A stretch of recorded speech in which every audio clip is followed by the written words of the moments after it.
یہ بات تو آپ سب لوگ جانتے ہیں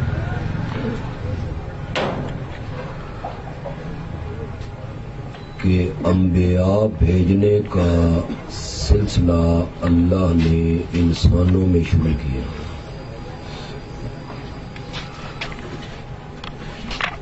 اور سب انبیاء انسان تھے، لیکن اللہ انبیاء کو کچھ ایسے اوصاف اور صفات اور خصوصیات عطا فرماتے ہیں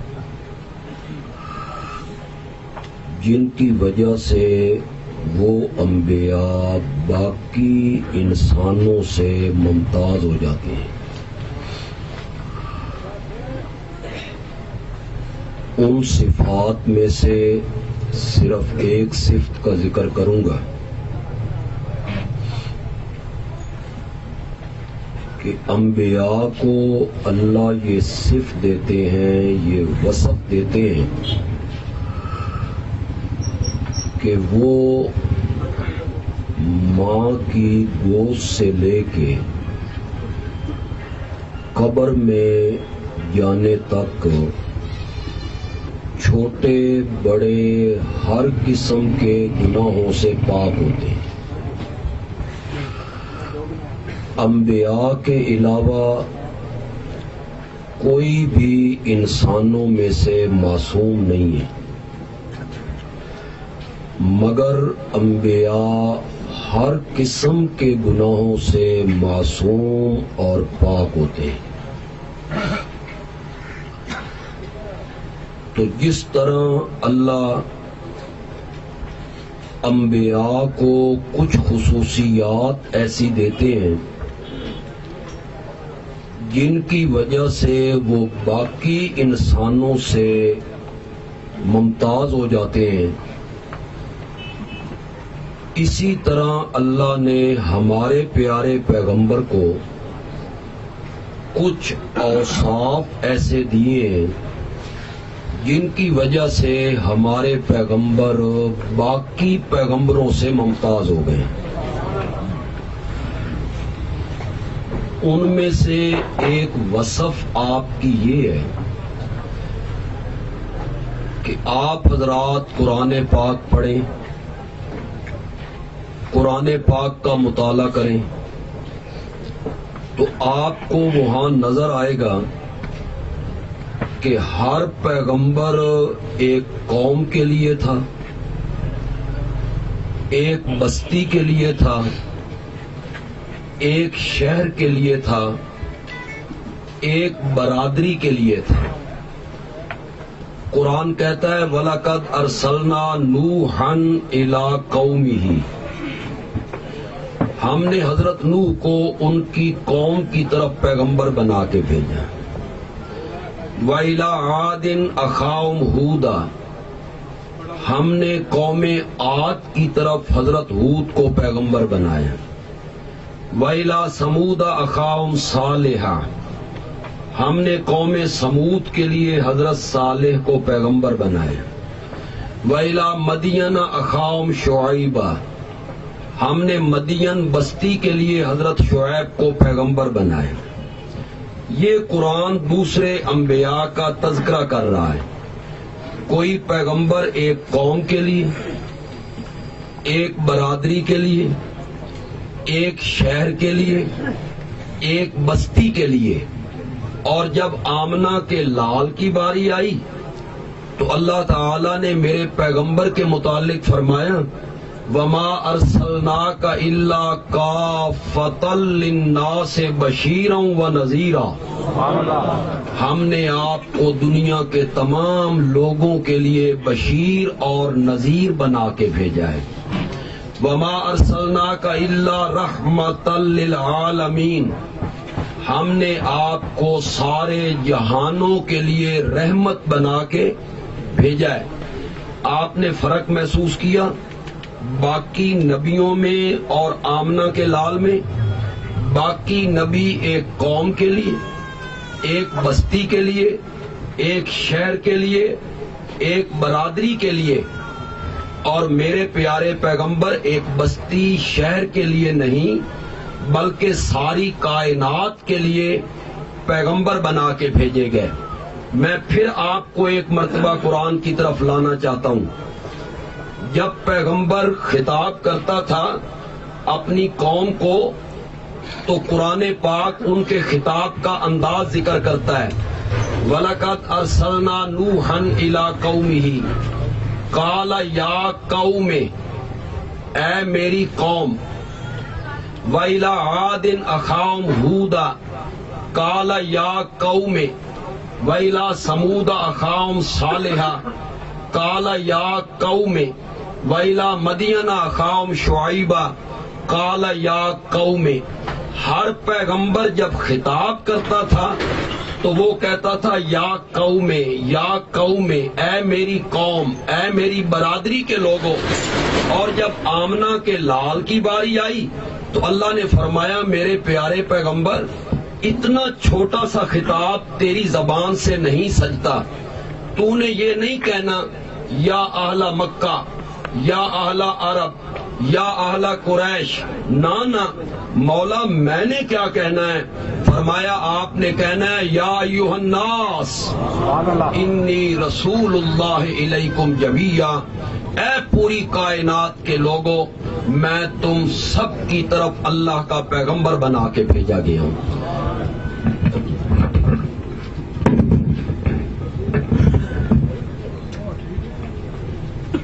آپ نے محسوس کیا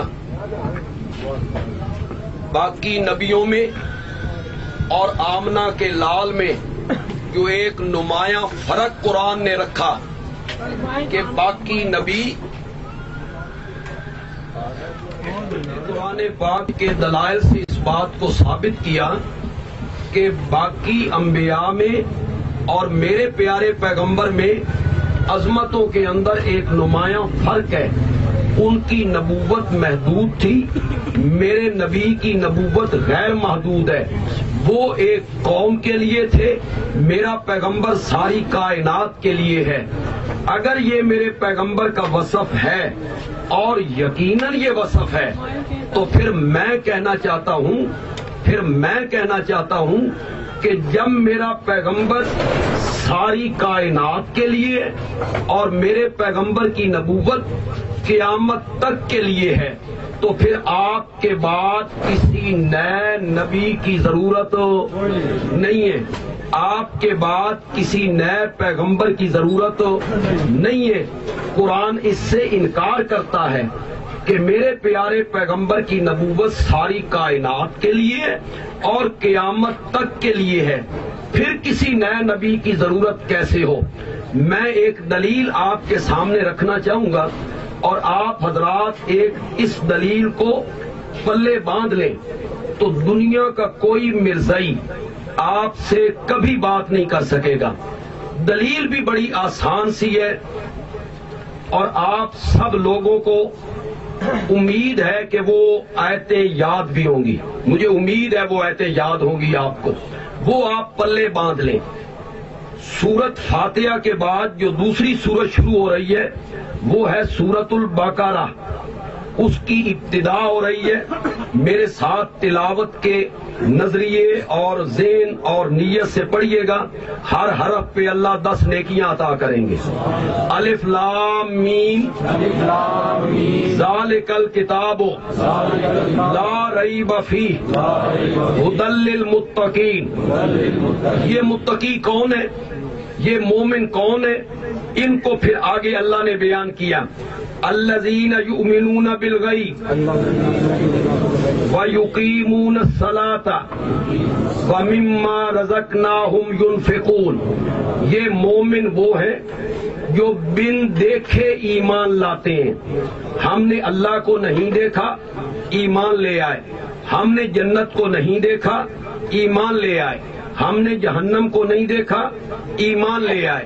ہم نے ملائکہ کو نہیں دیکھا، ایمان لے آئے۔ یہ ان کی پہلی صفت ہے۔ وَيُقِيمُونَ الصَّلَاةَ، اور وہ نماز کو کیا کرتے ہیں؟ قائم کرتے ہیں. وَمِمَّا رَزَقْنَاهُمْ يُنْفِقُونَ اور جو روزی ہم نے انہیں دی ہے اس میں سے خرچ کرتے ہیں. یہ مومنوں کی صفتیں اللہ ذکر کر رہے ہیں. آگے اللہ چوتھی صفت ذکر کرتے ہیں. الذین یؤمنون بما انزل الیک. مومن وہ ہیں جو اس وحی کو مانتے ہیں جو وحی ہم نے اے میرے پیارے پیغمبر آپ کی طرف اتاری ہے. وما انزل من قبلک. وما انزل من قبلک اور اس وحی کو مانتے ہیں جو ہم نے آپ سے پہلے اتاری ہے. حضرت موسیٰ کی طرف, حضرت عیسیٰ کی طرف, دوسرے نبیوں کی طرف. تورات کو مانتے ہیں, انجیل کو مانتے ہیں, زبور کو مانتے ہیں, پہلے نبیوں پر اترنے والی وحی کو مانتے ہیں. میں کہتا ہوں کہ اگر آپ کے بعد بھی کسی وحی نے اترنا ہوتا, اگر آپ کے بعد کسی پیغمبر نے آنا ہوتا تو جس طرح قرآن نے من قبلک کی قید لگائی ہے قرآن کو من بعدک کا بھی ذکر کرنا چاہیے تھا کہ اس وحی کو مانتے ہیں جو آپ کے بعد اترے گی. لیکن پہلی وحی کا قرآن ذکر کرتا ہے, پچھلی وحی کا قرآن ذکر نہیں کرتا. تو یہ اس بات کی دلیل ہے کہ میرے پیغمبر پر نبوت کا اختتام ہو گیا ہے, نبوت ختم ہو گئی ہے, اور آپ کے بعد اب کسی پیغمبر نے اور کسی نبی نے اس دنیا میں نہیں آنا ہے. دیکھیے, میں اپنے پیغمبر کی ایک اور خصوصیت کا ذکر کرنا چاہتا ہوں اسی ختم نبوت کے ضمن میں, لیکن میں جلد ہی اپنی بات کو انشاءاللہ لپیٹ لوں گا. کسی پیغمبر پہ اللہ نے دین کو کامل نہیں کیا, اس طرح کامل نہیں کیا کہ وہ دین قیامت کی صبح تک آنے والے لوگوں کی رہنمائی کرے. اس طرح کامل نہیں کیا. یہ دین کامل اللہ نے کیا ہے تو میرے نبی پر کیا ہے. اور مزے کی بات یہ ہے کہ کسی نبی کی عمر 950 سال, کسی کی عمر 300 سال, کسی کی نبوت کی عمر 950 سال, اور میرے پیارے پیغمبر کی نبوت کی عمر صرف 23 سال. کیا عرصہ ہوتا ہے 23 سال کا؟ کتنی مدت ہوتی ہے 23 سال کی؟ ان 23 سالوں میں 13 سال مکے میں میرا نبی مار کھاتا رہا, ظلم سہتا رہا, پتھر برستے رہے, گلے میں رسیاں ڈالی گئیں, راستے میں کانٹے بچھائے گئے, اور جب مدینہ چلے گئے تو 10 سال میرے نبی نے مسلسل جنگوں میں گزار دیے.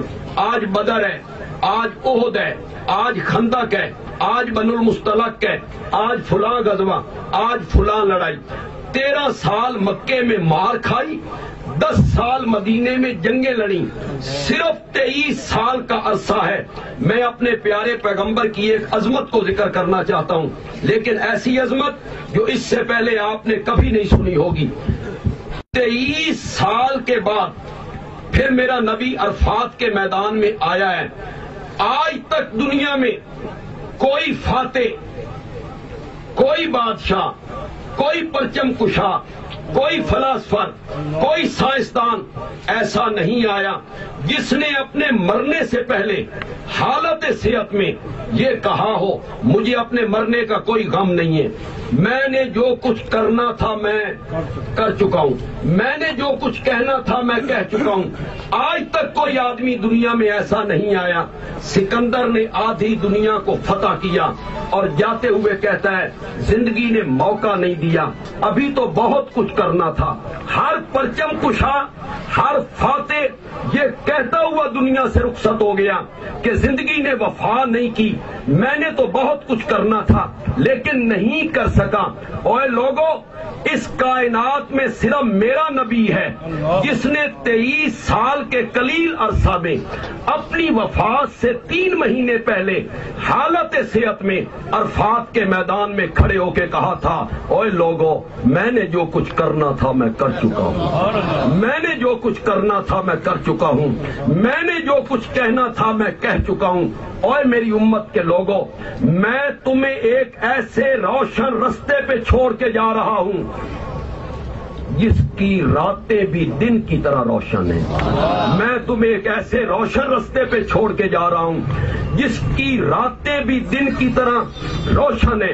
کیا مطلب؟ میں نے تمہیں حجامت کروانے کے طریقے بتائے ہیں، میں نے تمہیں ناخن اتارنے کے طریقے بتائے ہیں، میں نے تمہیں تھوکنے کے طریقے بتائے ہیں، میں نے تمہیں پیشاب کرنے کے، قضائے حاجت کرنے کے طریقے بتائے ہیں، سکھائے ہیں نبی پاک نے۔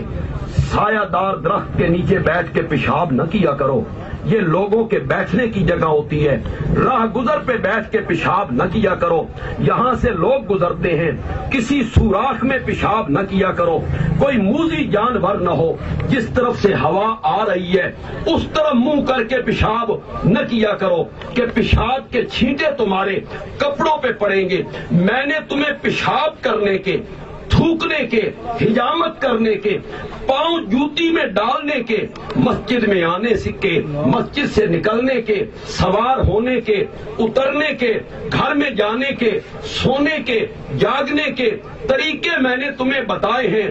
میں تمہیں ایک ایسے روشن رستے پہ چھوڑ کے جا رہا ہوں جس کی راتیں بھی دن کی طرح روشن ہیں۔ میں نے تمہیں کسی کا محتاج نہیں چھوڑا ہے، اپنا نمونہ تمہارے سامنے رکھا ہے۔ ادھر نبی پاک یہ جملے کہہ رہی ہیں، میں نے جو کچھ کہنا تھا میں کر چکا ہوں، میں نے جو کچھ کرنا تھا میں کر چکا ہوں، میں نے جو کچھ کہنا تھا میں کہہ چکا ہوں۔ اور ادھر اللہ نے کہا الیوم اکملت لکم دینکم، آج ہم نے بھی تمہارے لیے تمہارے دین کو کامل کر دیا ہے، مکمل کر دیا ہے، نعمت پوری کر دی ہے۔ استدلال میرا یہ ہے ختم نبوت کے حوالے سے کہ دین جب کامل ہو گیا ہے، دین جب مکمل ہو گیا ہے میرے نبی پر، تو پھر نئے نبی کی ضرورت کس لیے ہے؟ نئے نبی نے اس دنیا میں کس لیے آنا تھا؟ کیا کام تھا نئے نبی کا؟ دین تو مکمل ہو گیا ہے۔ ایک بات تھوڑی سی آپ سے کہنا چاہتا ہوں، دیکھیں اگر نیا نبی آئے اور نمازاں کر دے وے 5 دے برائے 3، پھر تو کوئی بندہ سوچے، روزے کر دے 15، پھر بندہ کچھ توجہ کرے، زکوٰۃ کر دے 1%، پھر تو بندہ کوئی سوچے، یہ نمازاں پڑھنیاں نے 5 تے روزے رکھنے نے پورے مہینے دے، اور ماننا وہی ہے جو آمنہ کا لال کہہ کے گیا ہے، کرنا وہی ہے، تے پھر آمنہ دا لال ٹھیک نہیں؟ پھر نئے نبی کی کیا ضرورت ہے؟ نئے نبی کی ضرورت تو تب پڑتی ہے جب دین میں کوئی ترمیم ہو، وہ دین میں کوئی ترمیم کرنا چاہتا ہو۔ تو میرے نبی کی دوسری خصوصیت یہ ہے کہ میرے نبی پر رب نے دین کو کیا کر دیا ہے؟ مکمل کر دیے ہیں، کامل کر دیا ہے۔ دین کے جتنے طور طریقے تھے،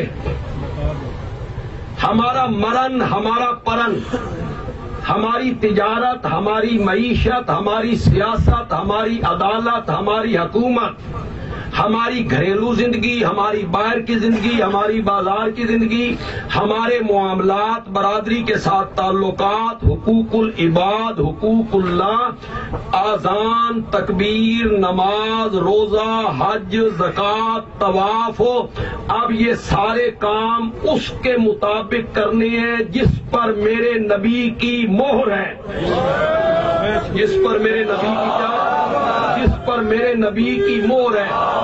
اب یہ سارے کام ہم نے اس کے مطابق کرنے ہیں، اس سے ہٹ کر ہم نے کوئی کام نہیں کرنا ہے۔ اطاعت کرنی ہے تو آمنہ کے لال کی کرنی ہے، اتباع کرنی ہے تو آمنہ کے لال کی کرنی ہے، اور پیچھے چلنا ہے تو آمنہ کے لال ہی کے پیچھے چلنا ہے۔ کبھی نہیں آپ نے سوچا ہم انہیں کیوں چھوڑیں؟ ہم انہیں چھوڑ کے مرزا قادیانی کے پیچھے کیوں لگے؟ کیوں لگے ہم انہیں چھوڑ کے مرزا قادیانی کے پیچھے؟ کہ مرزا قادیانی کی کتابیں ہم پڑھتے ہیں اور اس کے بیٹے نے جو اپنے باپ کی سیرت لکھی ہے جس کا نام ہے سیرت المہدی، بیٹے نے اپنے باپ کی سیرت لکھی ہے، آپ کو کہیں سے ملے تو اسے پڑھ کے دیکھیں۔ مرزے کی سیرت بیٹا لکھ رہا ہے۔ خدا کی قسم نبوت کا منصب تو بہت اونچا ہے، بہت اونچا ہے۔ اس سیرت کو پڑھ کے یوں محسوس ہوتا ہے کہ یہ عقل مند اور شریف انسان کہلانے کے لائق بھی نہیں تھا، جسے آپ نے نبوت کے منصب پہ فائز کرنے کی کوشش کی ہے۔ کیوں چھوڑے ہم آمنہ کے لال کو، جس کی عظمتیں، جس کے درجے، جس کے مرتبے اتنے بلند ہیں کہ وہ جس زمین پر قدم ٹکا دیتا ہے رب اس کی قسمیں اٹھانے لگتا ہے۔ لا اقسم بہذا البلد وانت حل بہذا البلد، میرے پیغمبر میں مکے کی قسم اٹھاتا ہوں، مولا اس لیے نا کہ وہاں تیرا گھر ہے، فرمایا نہیں۔ مولا اس لیے نا کہ وہاں مقام ابراہیم ہے، فرمایا نہیں۔ مولا اس لیے نا کہ وہاں آب زمزم کا چشمہ ہے، فرمایا نہیں۔ مولا اس لیے نا کہ وہاں حجر اسود ہے، فرمایا نہیں۔ مولا اس لیے نا وہاں صفا مروہ کی پہاڑیاں ہیں، فرمایا نہیں۔ مولا پھر مکے کی قسم کیوں اٹھاتا ہے؟ فرمایا انت حل بہذا البلد، میں مکے کی قسم اس لیے اٹھاتا ہوں وہاں میرا محمد جو چلتا پھرتا ہے، وہاں میرا نبی جو چلتا پھرتا ہے، جو قدم زمین پہ ٹکا دے تو رب اس زمین کی قسمیں اٹھانے لگ جائے۔ اور اے تجار، تاجروں، میری اس بات پہ غور کرنا، تفصیل کا میرے پاس وقت نہیں ہے، جو اتنا عظیم ہے کہ زمین پہ بیٹھ کے چہرہ آسمان کی طرف اٹھا دیتا ہے تو رب قبلے تبدیل کر کے رکھ دیتا ہے۔ قد نرا تقلب وجهك في السماء فلنولینک قبلۃ ترضاها، جو صرف نبی نہیں ہے امام الانبیاء ہے، جو صرف نبی نہیں ہے رحمت للعالمین ہے، جو صرف نبی نہیں ہے شفیع المذنبین ہے، کل مقام محمود پر مقام شفاعت کے لیے میرے نبی نے آنا ہے، سب سے بڑا جھنڈا میرے نبی کے ہاتھ میں ہونا ہے، حوض کوثر کا ساقی میرے نبی نے بننا ہے۔ اور آپ نے فرمایا جنت کا دروازہ سب سے پہلے میں نے کھٹکھٹانا ہے اور میں نے دستک دینی ہے، اور اندر سے دربان پوچھے گا من دق الباب، کس نے دروازہ کھٹکھٹایا؟ تو میں کہوں گا آنا محمد الرسول اللہ، میں محمد الرسول اللہ صلی اللہ علیہ وسلم ہوں۔ تو دربان اندر سے کہے گا مجھے بھی رب نے یہی کہا تھا، جدا تائیں میرا سونا نہ آوے تو جنت دا دروازہ کھولنا ہی نہیں۔ تو کل جنت کا دروازہ آپ نے سب سے پہلے کھٹکانا ہے، حوض کوثر کا ساقی آپ نے بننا ہے، ان کی شفاعت کے ہم امیدوار ہیں، ہم امید رکھتے ہیں کہ کل وہ ہمارے لیے شفاعت کے لیے لب کھولیں گے، اور کام اسی مومن کا بنے گا جس کے لیے میرے نبی نے شفاعت کے لب کھول دیے۔ آپ نے شفاعت کرنی ہے، کام اس مومن کا بننا ہے، تو شفاعت کے لب آپ نے کھولنے ہیں، مقام محمود پہ آپ نے کھڑے ہونا ہے، حوض کوثر سے جام آپ کے ہاتھ سے پینا ہے، آپ کے ہاتھ سے پینا ہے۔ 50,000 سال کا دن، ننگے پاؤں، ننگے سر، ننگے بدن، سوا نیزے کے برابر سورج زمین تپی ہوئی ہے، اور آپ نے فرمایا جس خوش نصیب آدمی کو میرے ہاتھ سے کوثر کا ایک جام مل گیا لم یظما ابدا، 50,000 سال تک اسے پھر کبھی پیاس نہیں لگے گی، پھر کبھی پیاس نہیں لگے گی۔ ہم امید رکھتے ہیں کہ حوض کوثر کا جام نبی پاک کے ہاتھوں ہمیں ملے، مقام شفاعت پہ آپ آئیں تو ہم گناہگاروں کے لیے شفاعت کریں۔ جب ساری امیدیں آمنہ کے لال سے وابستہ ہیں تو ہم مرزا قادیانی کی طرف آنکھ اٹھا کے کیوں دیکھیں؟ ہم دوسری طرف کیوں دیکھیں؟ ہم کسی اور کو کیوں مانیں؟ تو میرے نبی کی ذات پر رب نے نبوت کو کیا کر دیا؟ ختم کر دیا ہے. آپ کے بعد کسی نبی نے اس دنیا میں نہیں آنا ہے. اللہ عمل کی توفیق عطا فرمائے. الحمدللہ رب العالمین والصلاة والسلام علی سید الانبیاء والمرسلین وعلی آلہ واصحابہ اجمعین. ربنا آتنا فی الدنیا حسنہ وفی الآخرۃ حسنہ وقنا عذاب النار. اللہم یا ارحم الراحمین ارحم علینا یا حی یا قیوم برحمتک نستغیث برحمتک نستغیث. جن ہمارے تاجر ساتھیوں نے آج کے اس پروگرام کا انعقاد کیا اور میری آپ سے ملاقات کروائی، اللہ ان کے علم میں، عمر میں، عمل میں، آل اولاد میں، گھر بار میں، رزق حلال میں اللہ مزید برکتیں عطا فرمائے. آپ سب لوگ تاجر ہیں اور تجارت نبوی پیشہ ہے. آپ کا ارشاد ہے التاجر الصدوق الامین مع النبیین والصدیقین والشہداء.